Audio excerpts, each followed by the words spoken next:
Did you all just see that interview? I kid you all not. It was probably the most disastrous, worst interview, incriminating, dare I say, that she has ever done. This might just do it for her. Because basically, that interview was, "Welcome to Good Burger, home of the Good Burger. Can I take your order?"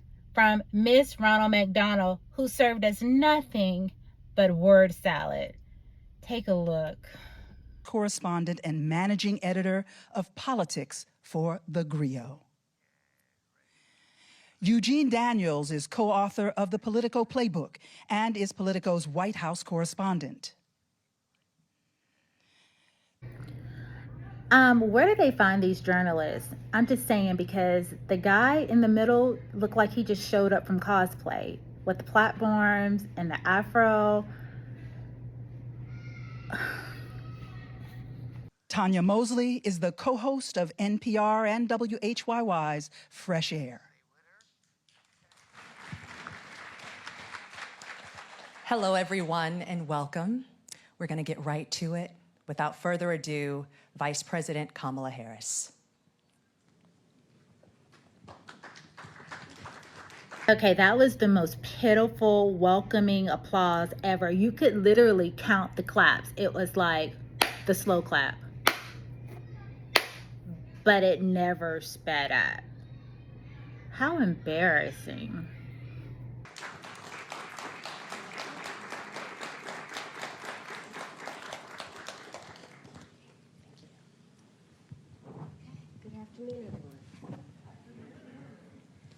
Madam Vice President, thank you so much for doing this and making the time. Of course. Just a little bit busy right now. We want to start on an issue that Americans across the country say is their number one concern, and that's the economy. A question that has been asked of you and everybody that's on the Democratic side is whether or not voters are better off now than they were 4 years ago. Are they better off now than they were 4 years ago?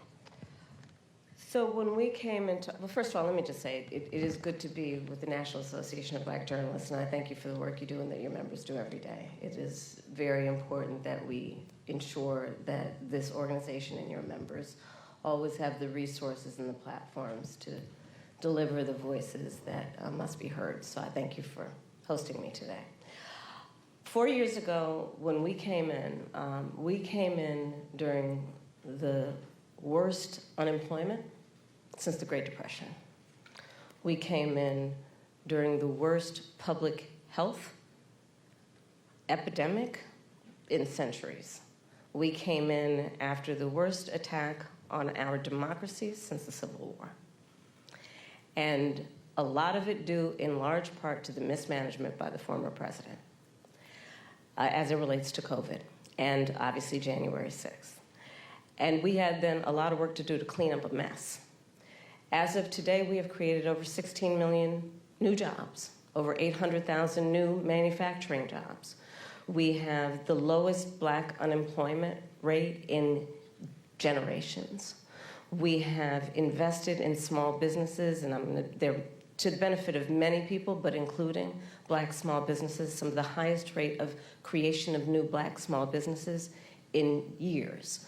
We have done the work of capping the cost of prescription medication for our seniors for issues like insulin. And again, I'm speaking to the Black journalists who care about all people, but in particular, I'll talk about the impact on Black people, where we know Black folks are 60% more likely to be diagnosed with diabetes. And we have now finally capped the cost of insulin for our seniors at $35 a month, capped the cost of prescription medication for our seniors at $2,000 a year, because we, unlike the former president who promised to do it, we finally have allowed Medicare to negotiate drug prices against the big pharmaceutical companies. And these are just some of the accomplishments. Is the price of groceries still too high? Yes. Do we have more work to do? Yes. And I will tell you, I do believe that I offer a new generation of leadership for our country that is about, in particular, turning the page on an era that sadly has shown us attempts by some to incite fear, to create division in our country, and to do the work that is about bringing some level of optimism and, dare I say, ambition about what I know is possible in our country. And so my plan for the economy includes what I imagine and believe and call an opportunity economy. What we can do to grow an opportunity economy where all people have access to the resources to compete, to apply their incredible work ethic, their ambition, their aspirations, and their dreams, and actually not just get by, but get ahead. And I can talk in more detail about it, but this is utterly ridiculous. They give her these softball questions. She talks in circles. We get a lot of fluff, but no substance, no policy. Well, I will say she will give you some policy in just a little bit, but it will, look at this Bobby Pin, y'all. It will be about what? Her passion, abortion, and the alphabet soup community. Everybody else, you on your own, honey. Let's keep watching. Specifically, I'll mention a few things. Yeah. One of the big issues that affects people right now in terms of the economy and their economic well-being is we have a shortage of housing supply. It's too expensive. People can't afford to buy a home. You know, we grew up, our parents, where they had the ability to somehow believe the American dream was attainable. Not so much for younger working people. And I recognize that. So my approach is a new approach, which is to say, let's just take this and deal with it head on. And part of my approach is to say, I'm gonna employ and engage the private sector, in particular home builders with tax credits, to give them the incentive to create new housing, 3 million by the end of my first term, and understanding that not everybody is, handed a silver spoon, but works hard and is trying to save up for a down payment. Part of my plan under my opportunity economy is to give first-time home buyers a $25,000 down payment assistance so they can just get their foot in the door. Anybody else feel like they've lost a couple of brain cells just watching this? I'm like, where's my Tylenol? I need a Tylenol because this is exhausting. This is literally exhausting watching her speak. Can you imagine 4 years of this? Absolutely not. Absolutely not. To be able to then engage in what will prove to be their opportunity to build intergenerational wealth. And here's my personal experience coming at that. I grew up a middle-class kid. My mother was hardworking. She raised me and my sister Maya. She saved up. And it was only by the time I was a teenager that she could afford to actually buy her first home. And I know, and I identify with, I know where I come from. Madam Vice President. And I know, but I'm just going to finish. I know that so many people work so hard and should have the opportunity to just get their foot in the door. Again, so it's not just about getting by, but getting ahead. Please. I'd like to ask you more about the opportunity economy. Housing is a part of it, as well as expanding the earned income tax credit, financial support, as you mentioned, for first-time buyers, and a $50,000 tax deduction for startups and small businesses. But I want to talk to you about the squeeze that millions of Americans are also dealing with that impacts their ability to work and make money, and that is child care and elder care. And it's a squeeze for millions of people. In some parts of the country, it costs more for childcare than for rents. I think Bloomberg recently reported an average of $33,000 a year. So I'm just wondering, you mentioned that in your opportunity economy, a child tax credit, but that's just one part of an ecosystem. Please tell us, what plans will you propose to guarantee that families can actually afford childcare and elder care? So to your point, it is sadly the state of affairs in our country that working people often have to decide to either be able to work or be able to afford childcare. Like they can't afford childcare and actually do the work that they want to do because it's too expensive and it doesn't actually level out in terms of the expense versus the income. My plan is that no family, no working family should pay more than 7% of their income in childcare. Because I know that when you talk about the return on that investment, allowing people to work, allowing people to pursue their dreams in terms of how they want to work, where they want to work, benefits us all. It strengthens the entire economy. We saw, for example, during the pandemic what happened. And it sadly has dissipated as a conversation that we need to resuscitate, which is the number of women that had to leave the workforce because of a lack of childcare and home health care. And so many of our families, and in particular women, end up carrying the responsibility. Men do too, of course. What we call people who are in the sandwich generation. Exactly. Who have young children and are also taking care of their parents. And it is just absolutely too expensive for them to be able to work and do that. So my plan is not only about 7% of income for working people for childcare, but also we need to do better for our childcare providers and our home healthcare providers in terms of ensuring that they receive the wages that they deserve based on the dignity of their work. I have spent time with home healthcare providers, and their work is some of the most taxing work you can imagine. And I actually, when my mother was sick with cancer, did a lot in terms of taking care of her. And the work that is about taking care of a loved one, in particular an elder. You can always tell when she gets nervous because she starts doing this and and the hand motions, right? And where's her black scent? Where did it go, right? We are doing the National Association of the Black Journalists. Where's that sister girl? Sass, where's that accent? I mean, she seems like she's very low-key, like she is very low frequency today, right? It's a lot different when you don't have the script, right? This Kamala that you see right here is not the one that showed up to the debate that had all this, all the looks, right? And where's that Kamala?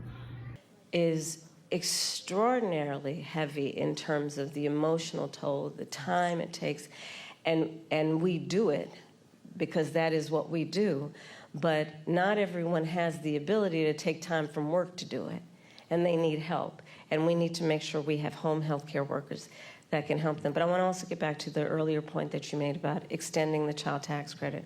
So part of my new approach is we need to expand the child tax credit.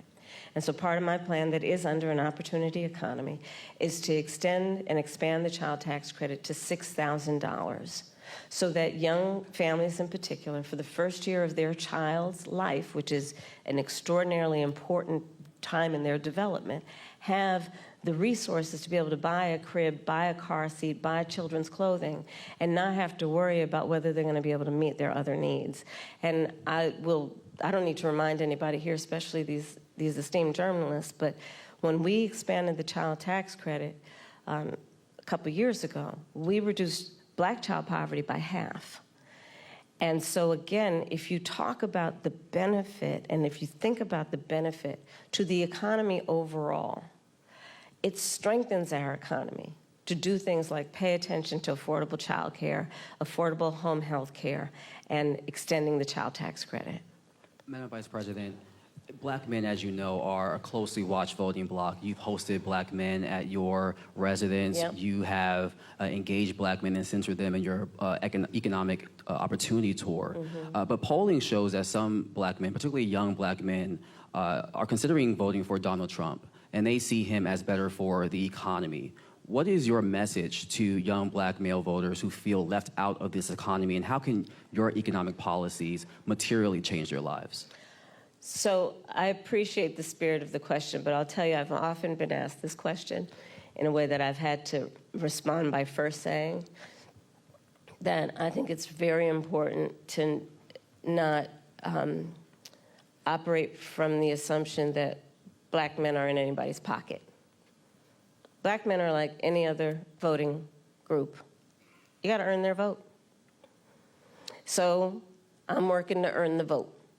Not assuming I'm going to have it because I am Black, but because the policies and the perspectives I have understands what we must do to recognize the needs of all communities. And I intend to be a president for all people. specifically as it relates to what we need to do, to your point around economic opportunity. Yes, I started way before I was at the top of the ticket, what I called an economic opportunity tour, focused on Black men. Understanding that, for example, we have so many entrepreneurs in the community who do not have access to capital, but they've got great ideas, an incredible work ethic, the ambition, the aspiration, the dream, but don't have the relationships necessarily. So my work has included, as vice president, getting billions more dollars into community banks, including working with the big banks to do that, so that we can increase access to capital for our small businesses, for our startups. Part of my plan under my economic opportunity plan going forward is that right now, startup entrepreneurs, small businesses only get a tax deduction of $5,000. Nobody can start a small business with $5,000. So I'm expanding that to $50,000. Understanding, again, that when people have the opportunity to have the resources to get started, they're going to put the good ideas, they're going to put the hard work into it. And part of what I also know is that our young Black men, our Black men, just like any group of people, anybody, our small businesses are really the backbone of our economy overall. And when they do better economically, we all do better. Part of my work is about understanding what we need to do in dealing with, for example, the historic inequities that have faced the Black community around home ownership, right? I don't have to go through the history with anybody here about what that has meant in terms of redlining, what that has meant in terms of biases and home appraisals, and what the impact it has had on stemming the opportunity to build intergenerational wealth because of those obstacles. So part of the work that I have done and will continue to do is identify, speak truth about those obstacles, and address them. Another example is medical debt. 1 in 4 Black families or individuals is more likely to carry medical debt than others. So part of my perspective, and as vice president, part of the work that we have done is to say that we're going to eliminate medical debt from being on your credit score. Because until now, medical debt worked against your credit score, and people know their credit score like your weight, right? You know that number. And the difference between what that number is and what it needs to be is the difference between you being able to get a car loan, a small business loan, or even a lease on an apartment. And so part of my approach is understanding the obstacles that traditionally and currently exist to allow anyone, including Black men, be able to achieve economic wealth. And I'm going to tell you, I don't think it is sufficient to just only talk about economic policy around reducing unemployment. It is an important marker, and I'm proud of the work that we've done thus far. But it should be a baseline there, everybody's working. The point is, do people have an opportunity to build wealth? If that's what they choose to do, if that's what they want to do. And a lot of my perspective as we go forward is just that. I believe that there are a lot of opportunities that are available to the American people if we just see people and understand what they want for themselves and their families and then meet them where they are. Madam Vice President, I want to switch gears a little bit and talk about the war in Gaza. Mm-hmm. You've called for a ceasefire hostage deal and a two-state solution as an end to the war for many months now. And while you've expressed support for Israel to defend itself, a two-state solution and a ceasefire are at odds with what Benjamin Netanyahu has said is their right to defense. If it matters, as you say, how Israel defends itself, where do you see the line between aggression and defense? And our power as Israel's ally to do something? Okay, a lot to unpack in what you just said. So let's start with this. I absolutely believe that this war has to end, and it has to end as soon as possible. And the way that will be achieved is by getting a hostage deal and a ceasefire deal done. And we are working around the clock to achieve that end. Stepping back, October 7, 1,200 Israelis were slaughtered, and actually and some Americans, by the way, in that number, slaughtered. Young people who were attending a concert, women were horribly raped. And yes, so I have said, Israel has a right to defend itself. We would. And, But Madam Vice President, let me I think finish. my ask is the But no, difference let me between finish. aggression and No, defense but it's important to put it in context, which is what I'm doing, and I'll get to that. And so how it does so matters. And far too many innocent Palestinians have been killed, women and children. We have seen with horror the images coming out of Gaza. And we have to take that seriously. And we have to agree that not only must we end this war, but we have to have a goal of a two-state solution, because there must be stability and peace in that region, inasmuch as what we do in our goal is to ensure that Israelis have security and Palestinians in equal measure have security, have self-determination and dignity. A question for you on that, though. What levers does the U.S. have to support Palestinians in their right to self-determination? And is it even possible as Israel's ally? Well, absolutely. I will tell you, I have been actively involved in, for example, meeting not only with Israeli officials, but with Arab officials to talk about how we can construct a day-after scenario where we participate in ensuring those exact goals that I outlined, including, as part of the principles that should be applied to those goals, that there be no reoccupation of Gaza, that there be no changing of the territorial lines in Gaza, that there be an ability to have security in the region for all concerned in a way that we create stability, and let us also recognize in a way that ensures that Iran is not empowered in this whole scenario in terms of the peace and stability of the region. But absolutely, the United States of America absolutely has a role, which is why we have been active, in particular with the Qataris and the Egyptians, around attempting to get a deal done and get it done as quickly as possible. But Madam Vice President, just to follow up really quickly, is there a specific policy change that you, as President of the United States, would say you would do that would help this along? Because you've gotten a lot of credit for emphasizing the humanity of Palestinians. Mm-hmm. But what I often hear from folks is that there's no policy change that either you or President Biden have gone and said they would do. Is there a specific policy change as president that you would do in our helping of Israel? We need to get this deal done, and we need to get it done immediately, and that is my position, and that is my policy. We need to get this deal done. But in the way that we send weapons, in the way that we interact as their ally, are there specific policy changes? Well, Eugene, for example, one of the things that we have done that I am entirely supportive of is the pause that we've put on the 2,000-pound bombs. And so there is some leverage that we have had and used.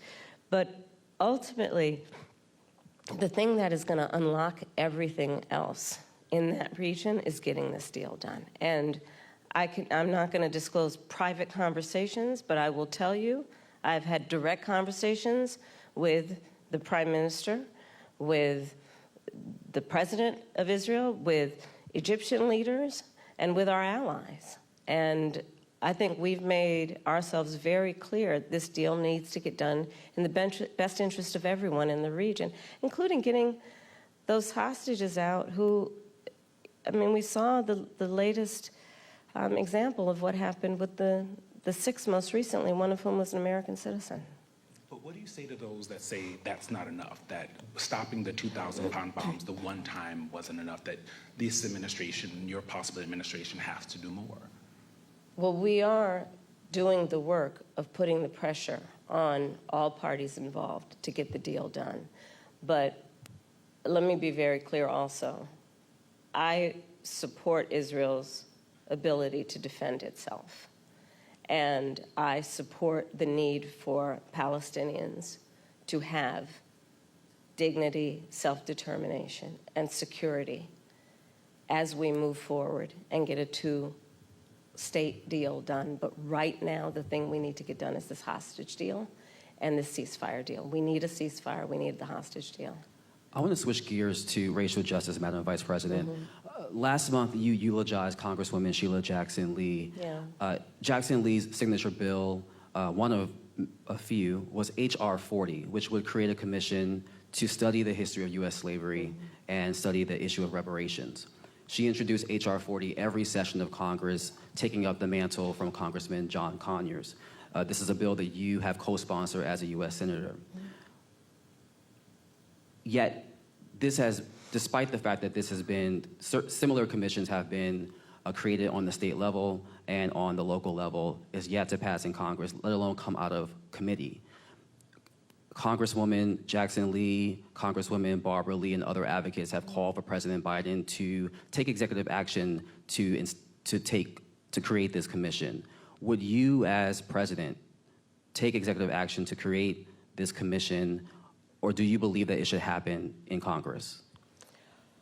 Well, first of all, as you mentioned, Sheila Jackson Lee, she was an extraordinary leader who we just recently lost, and she was a friend and a real champion for so many issues. So I feel compelled to say that about her.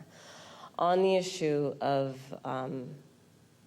what we need to do going forward, look, first of all, we just need to speak truth about history in spite of the fact that some people would try and erase history and try and teach our children otherwise. We need to speak truth about the generational impact of our history in terms of the generational impact of slavery, the generational impact of redlining, of Jim Crow law. I could go on and on and on. These are facts that have had impact.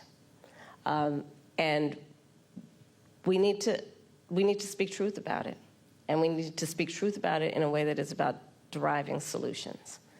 And frankly, I think that we, and part of that is studying it to figure out exactly what we need to do. But part of what we can do right now is, for example, what I'm talking about in terms of building an opportunity economy, which is addressing explicitly, and we need to speak truth about it. And we need to speak truth about it in a way that is about deriving solutions.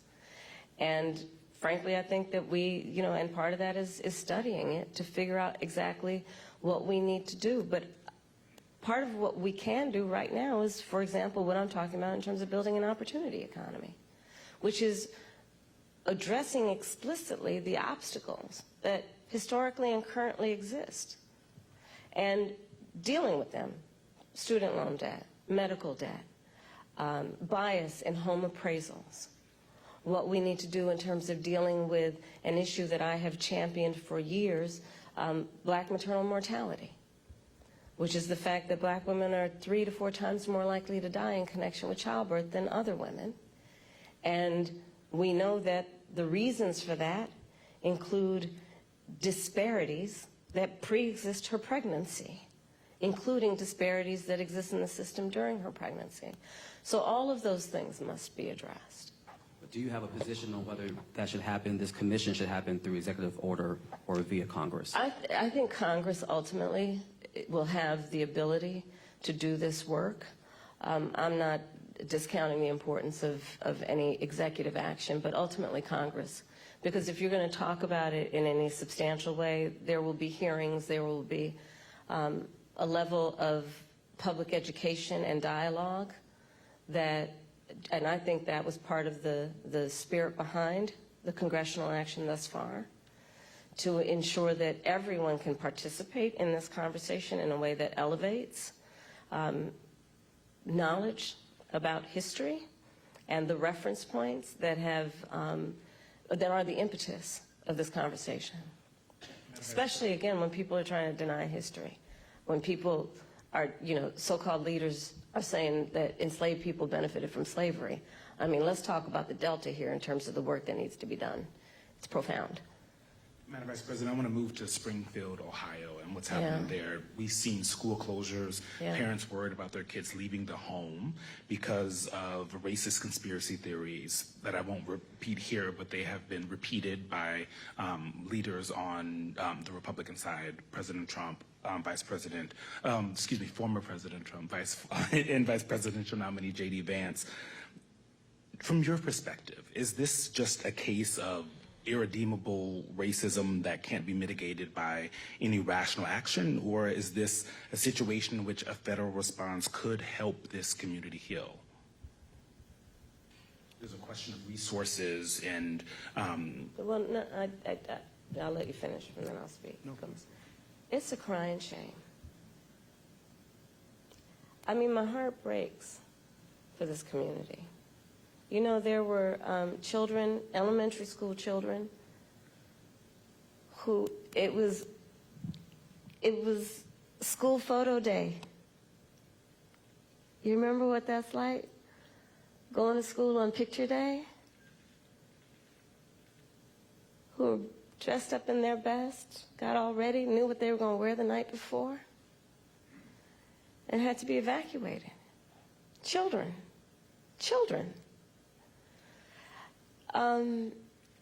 A whole community put in fear. And I'll say a couple things about it.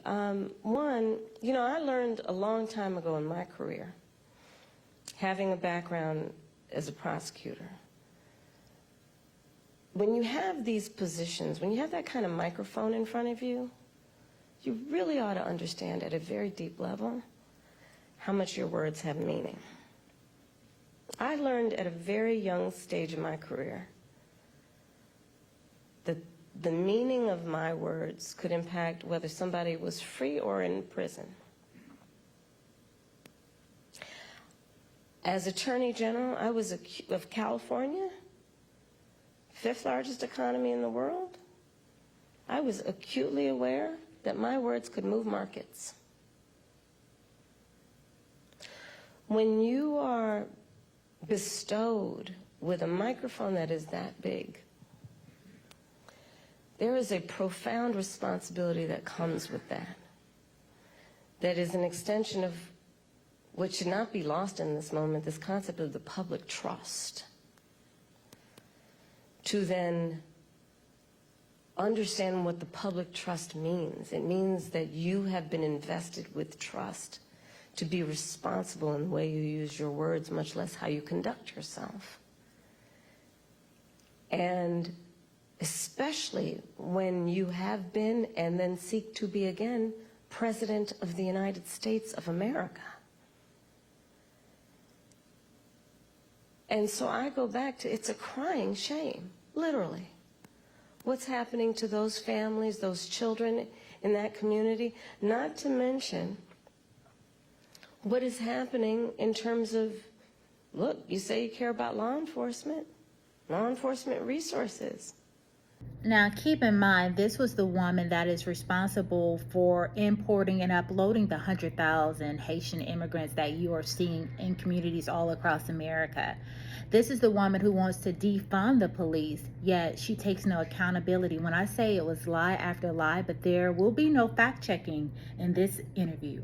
There will be no rebuttal. She just gets to lie. Well, and when we think about it, they would spend their whole interview fact-checking and correcting her because everything she's spouting out, it's a lie. Being put into this because of these serious threats that are being issued against a community that is living a productive, good life before this happened. And spewing lies that are grounded in tropes that are age-old. And look, I said it not very far from here the other day at the debate. This is not new. This is not new in terms of these tropes. This is not new in terms of where it's coming from. And, you know, whether it is refusing to rent to people, rent to black families, whether it is taking out a full-page ad in the New York Times against 5 innocent black and Latino teenagers, the Central Park Five, calling for their execution, whether it is referring to the first black president of the United States with a lie. All right, guys, that's the most I could take. I was losing brain cells by the minute. Listening to her interview was very exhausting, especially when you know the facts and she's spouting out lie after lie. It's just exhausting. So you all can find the interview if you can. I will say it's very hard to find, but hopefully you can locate it. Watch it in its entirety because I think it's necessary. Even though it's hard to watch, it's necessary because people need to know this is not it. This is not what you want running the free world. This is not what you want meeting with Putin and all of these foreign powers. Birther lies? And look, the American people deserve, and I do believe want better than this. I do believe that. I know, the vast majority of us as Americans know we have so much more in common than what separates us. I know that. I know that regardless of someone's background, their race, their gender, their geographic location, I know that people are deeply troubled by what is happening to that community in Springfield, Ohio. And it's got to stop. And we've got to say that you cannot be entrusted with standing behind the seal of the President of the United States of America, engaging in that hateful rhetoric that, as usual, is designed to divide us as a country, is designed to have people pointing fingers at each other. It's designed to do that. And I think most people in our country, regardless of their race, are starting to see through this nonsense and to say, you know what, let's turn the page on this. This is exhausting and it's harmful. And I find joy in building community. I find joy in building coalitions. I find joy in believing that the true measure of the strength of a leader is not based on who you beat down, but who you lift up. And I think we should all find joy and have a sense of optimism about who we are as Americans and what we mean to each other and what we can do to lift each other up. Madam Vice President, President Biden spoke to former President Trump after the attempt on his life this weekend. Have you spoken to him? I have. And earlier today, I assume? Yes. How'd that go? You want to give us some intel? Sure. I checked on him to see if he was okay. Yeah. And I told him what I have said publicly. There's no place for political violence in our country. I am in this election and in this race for many reasons, including to fight for our democracy. And in a democracy, there is no place for political violence. We can and should have healthy debates and discussion and disagreements, but not resort to violence to resolve those issues. On January 6th, your vehicle was allowed to kind of pass a viable pipe bomb. We've seen... No, I was in the building. You were in the building. And we've seen what's happened with former President Trump. Do you have full confidence in the Secret Service to protect all of you? I do. You feel safe for you and your family? I do. But, I mean, you can go back to Ohio. Not everybody has Secret Service. And there are far too many people in our country right now who are not feeling safe. I mean, I look at Project 2025, and I look at, you know, like the Don't Say Gay laws coming out of Florida. Members of the LGBTQ community don't feel safe right now. Immigrants or people with an immigrant background don't feel safe right now. Women don't feel safe right now. And so, yes, I feel safe. I have Secret Service protection. But that doesn't change my perspective on the importance of fighting for the safety of everybody in our country. And doing everything we can to, again, lift people up and not beat people down so they feel alone and are made to feel small and made to feel like they're somehow not a part it or us. Madam Vice President, thank you so much for your time. Thank you. Thank you. Yes. I've appreciated it. Thank you. Thank you. Thank you.